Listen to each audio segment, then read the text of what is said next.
ব্যক্তিগত লাইফে যদি বলেন উপহার পাই প্রচুর আত্মীয় স্বজন বিভিন্ন জনের কাছ থেকে। আমার বউ ম্যাক্সিমাম শপিং করে দেয়, আর যেটা একান্তই আমার সাইজ মিলায় কিনতে হবে শুধু সেটাতেই আমি যাই। যেমন স্যান্ডেলটা আমাকে কিনতে হবে, জিন্সটা আমাকে পরে কিনতে হবে আর কি, এরকম।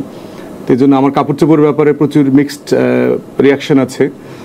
যে আমি বিদেশিদের সাথে যখন মিটিং করতে যাই একইভাবে যাই, একটা জিন্সের সাথে একটা পাঞ্জাবি অথবা একটা ফতুয়া পরে যাই। তাহলে হচ্ছে কাকে জিজ্ঞেস করছেন আর কি, যদি আমার মাকে জিজ্ঞেস করেন তাহলে আমার মা বলবে যে একটু বেয়ারা টাইপের ছেলে, কথা কম শোনে, নিয়ম মানে না, যা যা করতে নিষেধ করি সেগুলো বেশি করে করে, বিশেষ করে রাজনীতি করতে নিষেধ করি, মিছিলে যেতে নিষেধ করি, কেন সেগুলো তো করে টরে, এগুলো বলবে।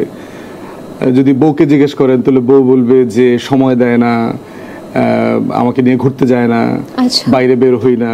দলের নেতা কর্মীদেরকে জিজ্ঞেস করেন, বলবেন যে ভাইকে ফোনে পাওয়া যায় না, অফিসে এসে পাই না, SMS করলে 3 দিনের পরে 7 দিনের পরে রিপ্লাই করেন। তো এরকম মানে মিক্সড ফিলিংস আছে আর কি।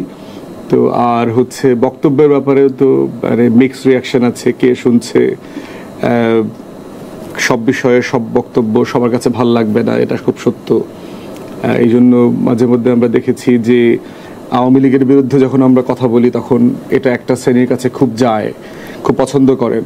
কিন্তু আবার যখন মোস্তফা সরোয়ার ফারুকীর অ্যাপয়েন্টমেন্টকে ঘিরে যখন আমরা কথা বলেছি, আমাদের বক্তব্য আবার সবাই খুব ভালোভাবে নিতে পারে নাই। ব্যক্তি জীবনে মিনিমালিস্ট বলে আর কি, মানে ন্যূনতম বেঁচে থাকার জন্য আমার যা করতে হয় ঠিক আমি অতটুকুই করি আর কি। আমার নিজের মালিকানায় কিছু নাই, আমি লন্ডনে লম্বা সময় ছিলাম, আমার নিজের ব্যক্তিগত কোনো সম্পত্তি নাই। আমার পৈতৃক সম্পত্তিও তেমন কিছু নাই, আমার দাদার কিছু ধানি জমি আছে, তো সেটা এখনো ভাগবাটোয়ারা হয় নাই। ভাগবাটোয়ারা হইলে হয়তো আমি 15-20-30% জমি ভাগে পাইতে পারি আর কি। এছাড়া আমার লন্ডনে, আমেরিকাতে, বাংলাদেশে কোনো কিছু নাই আমার ব্যক্তিগত জীবনে।